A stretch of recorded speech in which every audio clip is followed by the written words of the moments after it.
मैं देह नहीं नश्वर नासी, मैं अलख निरंजन अविनाशी, मैं अलख निरंजन अविनाशी.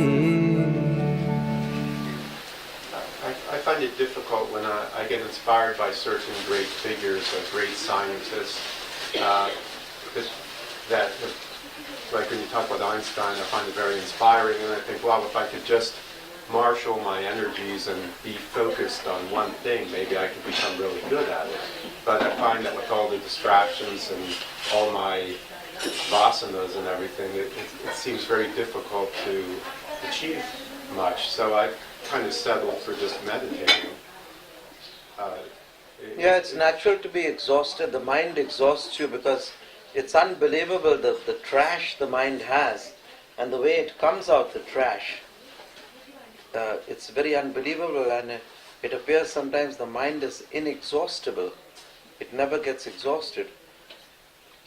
And the deepest vein is the lust for life and the desire for sex. That takes the longest time to exhaust because of sex we are here today. We procreate, and it came, this trait of the animal drive is carried within our psyche for millions of years. Since the time we were amoebas to caterpillars to rodents to seals to whales to tigers to lions, we had this desire for sex. So that is the most natural desire which a human being has in it, and he still tries to repel it and think of it as a sin or something to be shunned. The Puritan hypocritical mind still tries to shun it. And for this you must read Lahiri Mahasaya's book, who is an avatar. Lahiri Mahasaya is an avatar.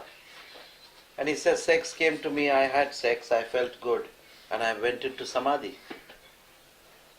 Today sex came, I had sex, it was good, I'm now in my samadhi. Finished. It came, I did away with it in this thing. The householder yogi, way beyond any of these things. But some past life sanskar lingered through, came up from the memory banks, It activated the hormones and the peptides in the human sexual system. He said, okay, big deal, it's come into my astral, from the causal it's come into my astral body, and now it's come into my sensual body. I will fulfill the desire, I will do away with it, and I will carry on with my meditation. It's so simple. You don't feel guilty when you smile, do you? Every time you smile and laugh, do you feel you've committed a sexual act? It is a sexual act. So also, why should you feel that when you commit a sexual act? Because it's so thrilling that every individual feels, shh, the other doesn't know about it. If you tell it too much, you lose the fun. If you tell about your sexual activities, Dad, you lose the thrill of it. So therefore people don't tell anyone, and they say shh, and yet in the night everybody is engaged in the same prayer. That is the sacred of all sacred prayers. And one of the occult doctrines and books, it said that sex is the most natural and sacred prayer. So they said, how could sex be a sacred prayer when it stoops to such vulgarity and animal magnetism? A man behaves like an animal, and the more animal you behave like, the more you enjoy sex. Because that's how deeply rooted it is in your sum and substance. And yet we try to alienate our children. We teach them something different.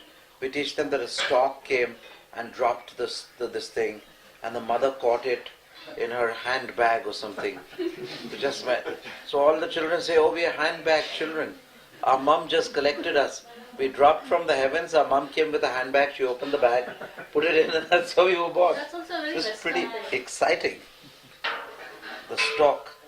We were given birth from the mother, yes? So Guruna, how could we best spiritually make use of sex? It's the least spiritually straining or the most spiritually beneficial. You have to you cannot directly pull sex into spirituality, because sex is sex and it's far removed from the high techniques you're doing. Just practice your Shiva Shakti and do your Mahamudra regularly, and it will pull the sexual energy and transform it into spiritual energy. Let your practice do it. You don't mess it up with your mind. You can't mess it up with your mind, because the sense of purity which you have during meditation is totally different from the sex, the carnal desire which you have. And you always remember one saying which I tell you: the lily grows in the dung heap.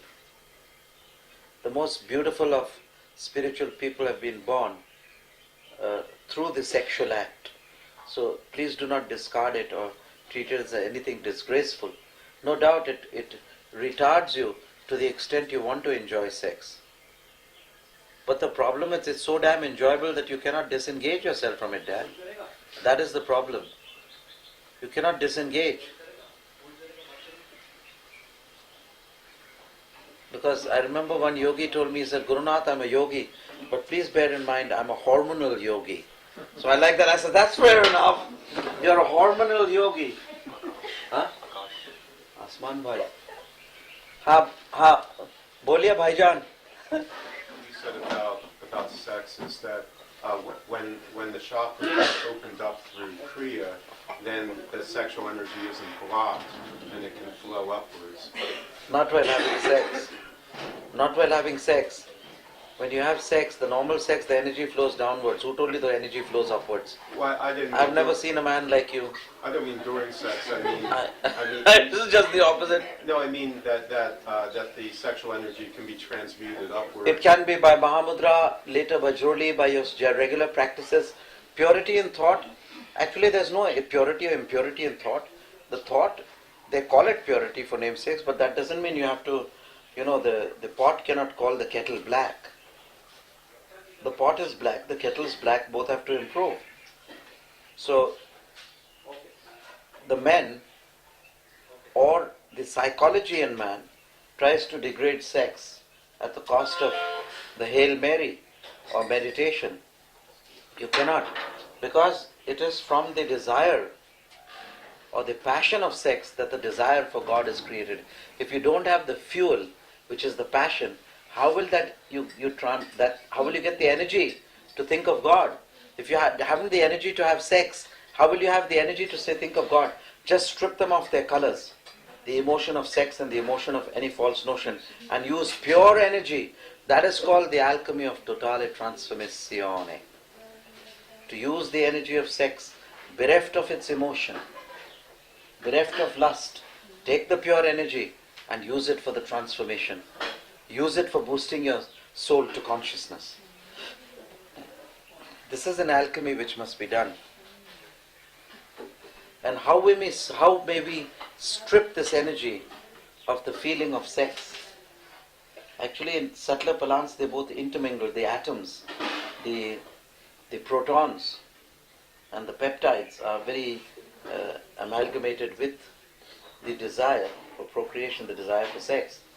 We don't actually, behind it is not a desire for sex or to enjoy the man or the woman. The desire is to save your species, lest we die down. So therefore the breeding of children as much as possible. Otherwise you disappear like the lemmings. Does any individual have a responsibility to become a parent, to reproduce? Does any one individual have that responsibility to reproduce? You mean one fellow reproducing for the whole race? No, I mean could I say, okay, I don't want to become a parent, I don't want that responsibility, let other people preserve the race? No, this is a much vaster thought than you and I. It is a collective consciousness which has to look at the human race. And if the human race is dwindling and dying down, and the American bison is increasing, we have to populate the earth so that there's an equal, this thing is just a natural thing. Like it would be for a savanna lion or something to reproduce its own offspring. It's a very, very important bounden duty on humanity that it should keep its race alive. That it's a fun thing is a very minor portion of it. So how is it decided who is going to be the parents and who You can't say I don't want the fun thing and I still want to have sex. No one will have it.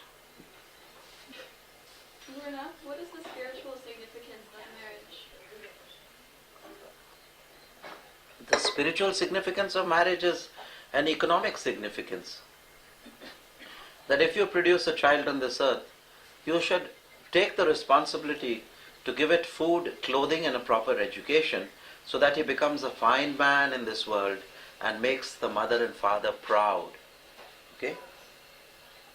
I mean, everyone would like to have a child like Vivekananda, like Ramakrishna, like Abraham Lincoln, even like President Kennedy. Right? He did a great thing. He was the president and he made everybody proud. The ultimate playboy. So, but you don't want a vagabond or something, or a demon or a terrorist to be born into your house. It's not in your hand. You can only pray for the best and leave to God the rest.